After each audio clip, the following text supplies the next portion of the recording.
The DCU will be DC's second attempt at a cinematic universe after the DCEU, and as of right now, we know of 10 projects that will make up around half of what they are now calling Chapter 1 Gods and Monsters. A quick look at the confirmed projects makes it very evident that the chapter will have a sort of structure that will be unrecognizable compared to other cinematic universes like the DCEU or the MCU, but what if it did have the same structure as one of them, the gold standard of cinematic universe structure is the Infinity Saga of the Marvel Cinematic Universe. Now, clearly, a lot would have to be changed about the DCU. For one, 5 of the DCU projects are TV shows, and in fact, one of them is animated, while the Infinity Saga is completely comprised of only live-action movies. The Infinity Saga also has 2 teams, with the Avengers and the Guardians, and while the DCU also does have 2 confirmed teams, the Creature Commandos and the Authority, neither of them are a suitable replacement for the Avengers. That would obviously have to be the Justice League,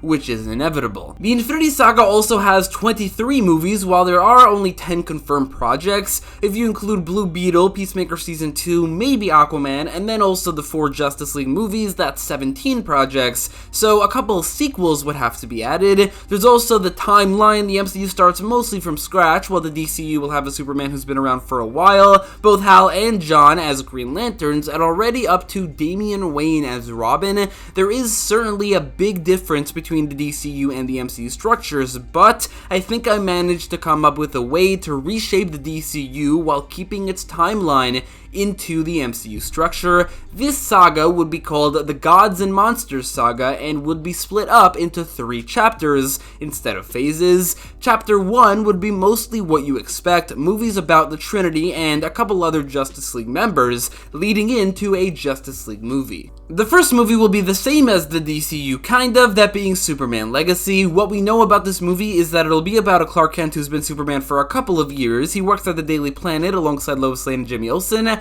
and the movie will focus on Superman balancing his Kryptonian heritage with his human upbringing. The movie not being an origin story for the DCU is definitely the right call, but this universe structure only really works in a world where the DCEU never existed, meaning this was their first attempt. That means Man of Steel never came out, and we haven't seen a Superman origin story on the big screen since the very first Superman movie, something like what Superman and Lois did with a montage of his origin leading up to the present day is what I think they should do with this movie. The main villains would be Ultra Humanite and Lex Luthor, who I think will be the main villains of the real movie, although obviously I don't actually know that. However, I think they could definitely work. The second movie, and equivalent to The Incredible Hulk, is a one-off, a movie about a member of the Justice League who will never get a sequel. Looking at possible options from the DCU, I made the executive decision to assume that, like Blue Beetle, the next post-Flash but pre-DCU movie, Aquaman and the Lost Kingdom,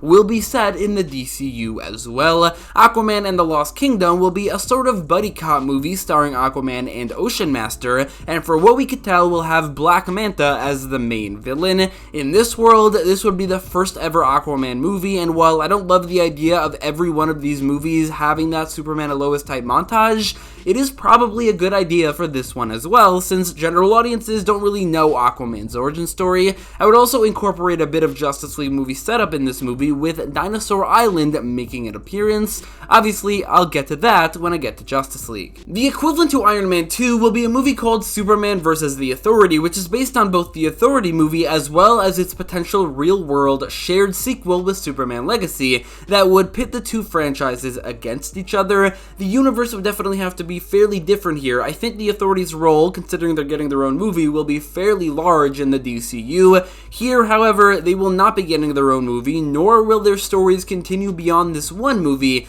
at least for the duration of this saga. This is because, like I said, there are 3 teams for the DCU, while the Infinity Saga only had 2, and between Creature Commandos and the Authority to act as the replacement for the Guardians of the Galaxy, Creature Commandos fit better, and the Authority is far easier to incorporate into a different movie franchise as the villains of the second Superman movie. Alternatively, I could have just said screw it and had 3 teams in this universe, but honestly, I wanted to remain as close to the MCU structure as possible, and then there would just probably be too many heroes in this universe. The movie would also feature a race between Superman and the Flash, with the Flash Flash being a sort of like a Black Widow situation, having a not so small role in the third movie in this universe. Also, considering the timeline, the Flash would be Wally West. The equivalent to Thor is a Wonder Woman movie, which will, like Thor, expand into a Wonder Woman trilogy, all based off of a single project where Wonder Woman technically won't be appearing in, Paradise Lost.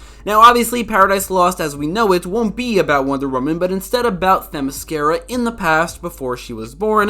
The thing is, a project like that doesn't really have an equivalent in the Infinity Saga, and thus doesn't really have a place in the Gods and Monsters saga. So instead, the show would be converted into a movie called Wonder Woman Paradise Lost, which will be all about Diana returning to Themyscira for the first time since leaving, only to discover that it's been taken over by a goddess known as Circe, who's controlling half the population into a civil war. This would be another origin story montage up to the present day situation, which would basically become Chapter 1's signature move.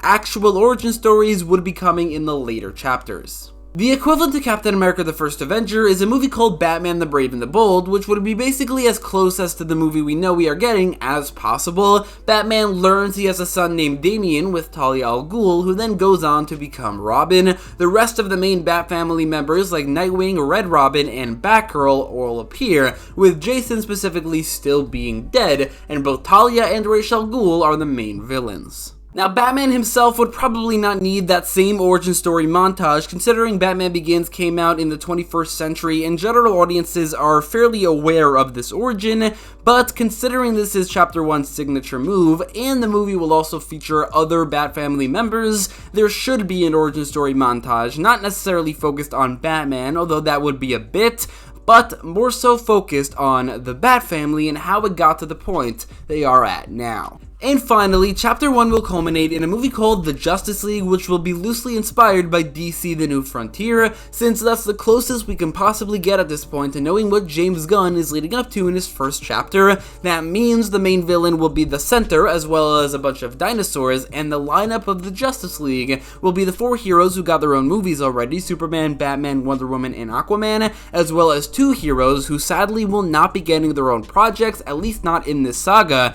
The Flash and Martian Manhunter, with the latter's origin story being told in this movie like it was in Justice League The New Frontier.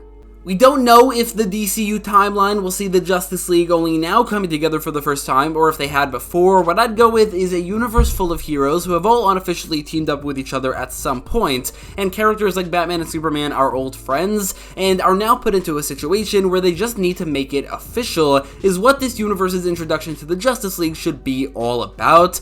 Sadly, like the DCEU, Green Lantern is not being a part of the initial lineup. The reason for this, despite the fact that there is a project with which we can introduce him, is because I just decided that that cosmic side of the universe fits better being introduced later on.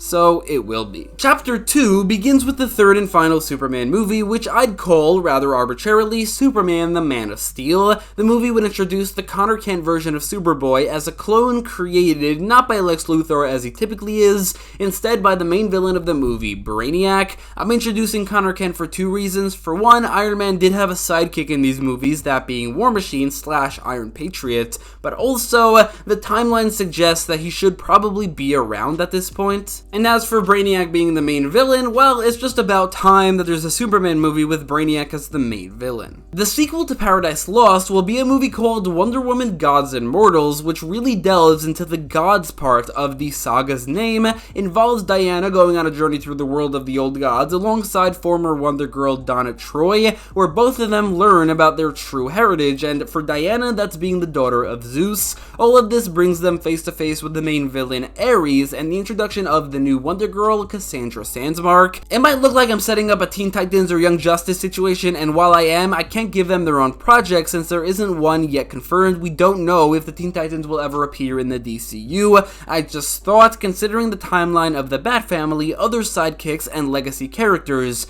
should probably be all around as well. The equivalent to Captain America the Winter Soldier being a sequel to a Batman movie where the Bat family are around and at least in my version Jason Todd is dead makes it pretty obvious what I'm going with, a story very similar to the Winter Soldier, that being Batman Under the Red Hood, which would be a live action adaptation of Under the Red Hood, which did get an animated movie in real life but wouldn't have in this world where a live action film was in the plans. Jason would be brought back to life possibly during the events of the previous movie because it involved the Lazarus Pits and Ra's al Ghul and Talia al Ghul and the League of Assassins, and with the expanded runtime over the animated movie, the movie can be very similar. However, more time can be lent to Jason's being replaced side of his motivation, which would connect to both Tim Drake and Damian Wayne, with the latter of whom seemingly, I think, being a shared main character alongside Batman, at least in The Brave and the Bold. The movie ends, however, with Jason beginning an arc of redemption, just like Bucky did in Captain America the Winter Soldier.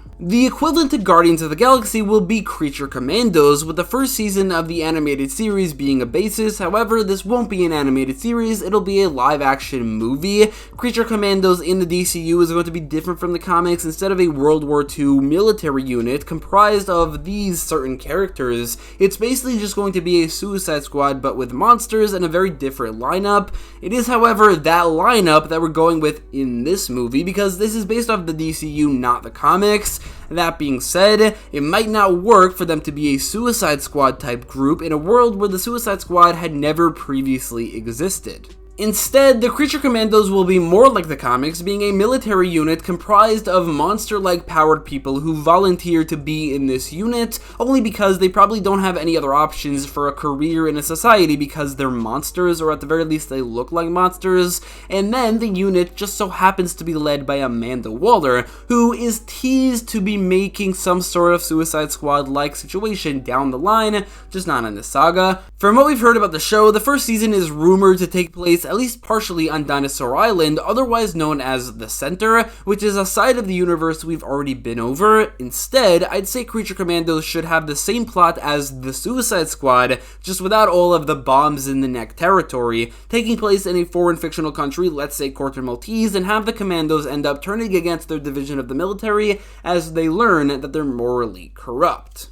We do not have a clue as to what a potential second Justice League movie in the DCU could be about, so I'm going to be going off of nothing other than the title Gods and Monsters. The first movie focused on the Center and dinosaurs, which is basically a bunch of monsters. This movie will focus on gods, and then the culmination of the saga will focus on gods who are monsters, those being the new gods of Apocalypse. The gods in question for this second Justice League movie have been set up by Wonder Woman gods and mortals, those being the Greek old gods of myth. I'd call the movie Justice League Fury of the Gods, which, yeah, I know, but it's such a cool title, and the movie will answer the criticisms of the DC Universe that their heroes are actually just gods, with the juxtaposition of the down-to-earth god-like heroes of the Justice League facing off against the actual gods of myth, with Zeus himself being the main villain. The League will add Green Arrow, Black Canary, Hawkgirl, and Hawkman to their ranks, and some of these sidekicks who were previously introduced would appear in maybe a sort of side plot which is all about the Teen Titans,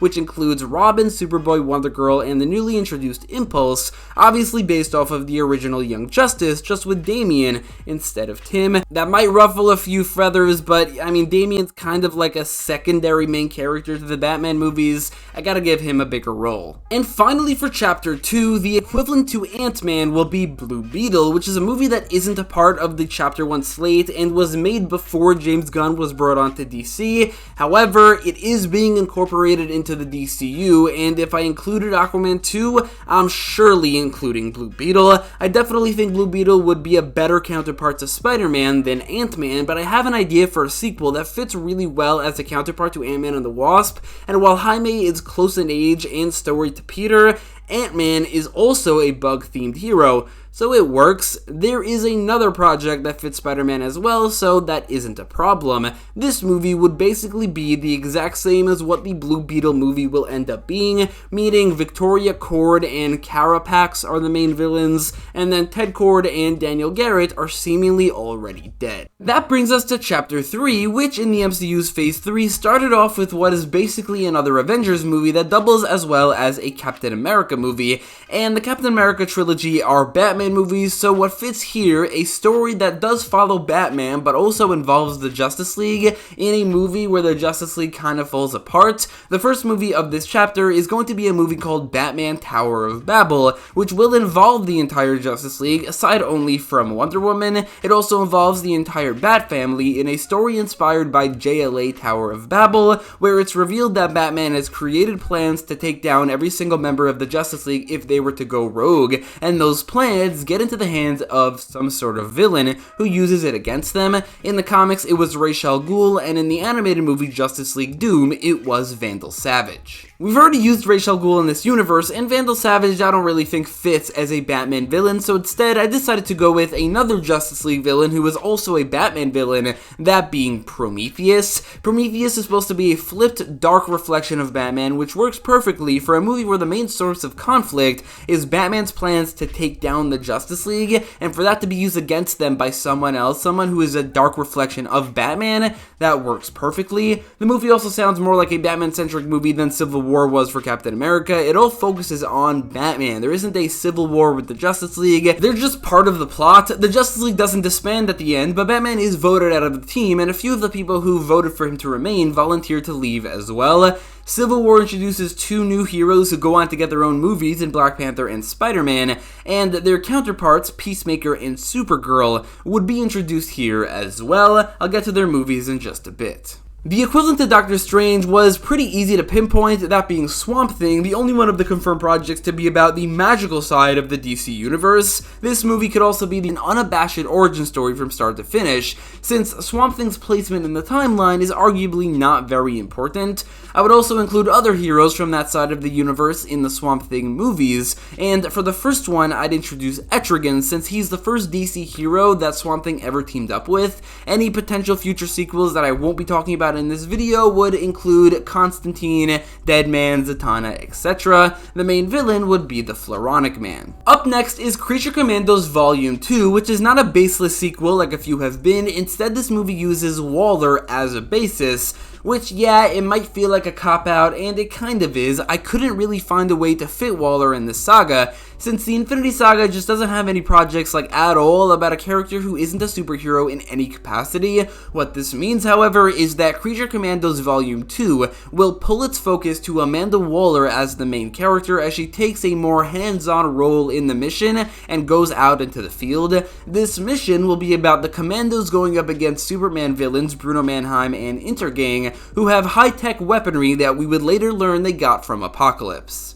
The equivalent to Spider-Man Homecoming will be a prequel to Supergirl Woman of Tomorrow, which this movie will not feature Supergirl going off-world like in that story. We'll get to that later. Instead, this movie will be more grounded, focusing, like Homecoming, on Supergirl coming into her own as she simultaneously tries to prove herself to Superman, while also trying to become her own woman. The movie would also feature a level of emotion through Kara's closer relationship to Krypton in comparison to Superman, with the main villains being Reign and the World Killers, who are fellow Kryptonian survivors, with the distinction of being genetically grown to be biological weapons. The Wonder Woman trilogy would come to a close with Wonder Woman and the New Gods, which will, like the second Wonder Woman movie, be the strongest setup movie for the next Justice League film. The movie would feature the Wonder Women being entangled in a New Gods conflict, which involves Orion saving Mr. Miracle from Apocalypse, and also Big Barda is there, as they are all hunted down by the female Furies, which are led by the main villain of the movie,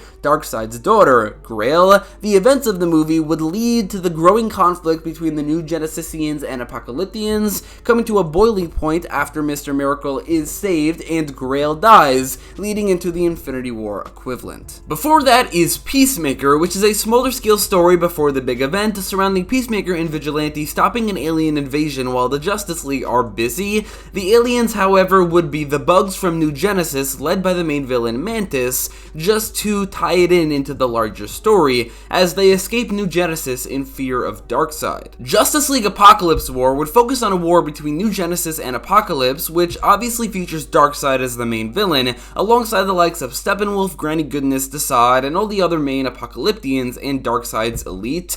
The Justice League would get involved through Wonder Woman recruiting them, the Creature Commandos would get involved after a conflict with Intergang opens up a boom tube which brings them to Apocalypse and that side of the conflict. The Bat Family would split up, some would go with the Justice League to New Genesis, while some would be investigating alongside the Creature Commandos and then join in on their trip to Apocalypse, such as Batman and Robin and a few others. And the movie will end with a similar to the Snap moment where Darkseid wins the Apocalypse War and kills Highfather. It's revealed that Darkseid and Highfather's treaty was what prevented Darkseid from invading Earth. Now that he's gone, Darkseid heads towards Earth in search of the anti-life equation. Before that, Darkseid returns to Apocalypse to recover from this invasion and prepare for the next, which gives Earth around a year to prepare, and in between, there are two movies. First is the sequel to Blue Beetle, a character who wouldn't be in Apocalypse War due to the events of this movie happening around the same time. This is kind of like Superman vs. the Authority or Creature Commandos Volume 2 in that it's not a baseless sequel, and in fact it's based off of one of the projects, but doubles as a sequel to another one. This time around, this movie would be called Blue Beetle and Booster Gold, which introduces Booster Gold as a bit of a veteran hero who used to frequently team up with his best friend Ted Kord and has become a time-traveling, timeline-repairing hero since Ted's death. The movie revolves around Booster recruiting Jaime on a time heist to save the life of Ted Kord, which brings them into conflict with Rip Hunter, who wants to keep the integrity of the timeline intact. They would not go through with saving Ted Kord in the end. He would have a large role, but then die at the end of the movie. And I just thought that an equivalent to Ant-Man and the Wasp, which is a movie that is about two heroes, and it's a movie that sets up a time heist without actually being all that important in and of itself, being a movie that is actually pretty important and is actually a time heist in and of itself. Being a sequel to Blue Beetle, I thought it worked really well to fuse these two franchises together and have the sequel to Blue Beetle be Blue Beetle and Booster Gold. The Green Lantern Corps would finally be introduced in this universe with a movie called Green Lanterns, which stars Hal Jordan and Jon Stewart as space cops, dealing with the political fallout of the New Gods' current conflict in the galaxy. The show will be more Earth-based, but this movie will be a 100% space-based story, which explains that Hal and Jon have both been Green Lanterns for years. Hal specifically has been around since around the time that Superman first debuted, and both were at one point present on Earth, but the Guardians decided that since Earth has so many heroes, they don't really need Green Lanterns, which led to the duo focusing more on the rest of Sector 2814. This is going to be a Captain Marvel type situation, being a space-based super powerful hero who's been present the entire time, just out in space, not on Earth, who will now return as a powerhouse entity to help turn the tide against Darkseid. The main villains would be Sinestro and his Corps. After the saga, the Guardians would then decide that since Earth is such a hot spot for conflict, it needs lanterns after all, so Hal and Jon both join the Justice League, and maybe even Guy Gardner and then Kyle Rayner and other human Green Lanterns are recruited. After all, there is going to be Miss Marvel and then the Marvels, which would both be connected to the Green Lantern side of the universe in a potential second saga. Justice League Final Crisis would have a clear focus on dread. The Earth knows Darkseid is coming, the Justice League does prepare, adds every possible hero in the universe to its ranks, as everyone puts their issues aside, but regardless, the dread is overwhelming. From there, the movie becomes a full-on war between Earth, or the Justice League, and Apocalypse and Darkseid's elite. Every character, or at the very least every hero who's appeared in this universe, appears in this movie, with a clear focus, like Avengers Endgame, on all the founding members of the Justice League, 3 of whom would end their stories here. Martian Manhunter and Superman will die in sacrificial moments. Connor Kent takes over the role of Superman until John Kent, who would be introduced earlier on in the universe, is old enough, and then Batman would be crippled by Darkseid after shooting him with that god-killing bullet, which leaves Damian Wayne to take over as Batman, since at this point, since he was introduced all the way back in Chapter 1, he'd be at least 18 years old. The MCU Infinity Saga ended with Spider-Man Far From Home, meaning that the Gods and Monsters Saga ends with a sequel to Supergirl, which is the actual real-world upcoming movie, Supergirl Woman of Tomorrow. In this movie, Kara is still dealing with the death of her mentor and cousin as she turns 21 years old and goes to a red planet world to get drunk, leading to her going on a journey through the cosmos with a girl out for vengeance. Supergirl proves to the girl that vengeance isn't the way, showing how despite losing her entire planet and much more recently the death of Superman, Kara is still good and a worthy successor to the title of Man of Tomorrow, but this time obviously it's the Woman of Tomorrow, and that's how James Gunn's DCU can work in the format of the MCU with some changes and many sequels added, but honestly I think it works rather well. But what do you think about this? Let me know in the comments down below and let me know what you would change. And thanks for watching.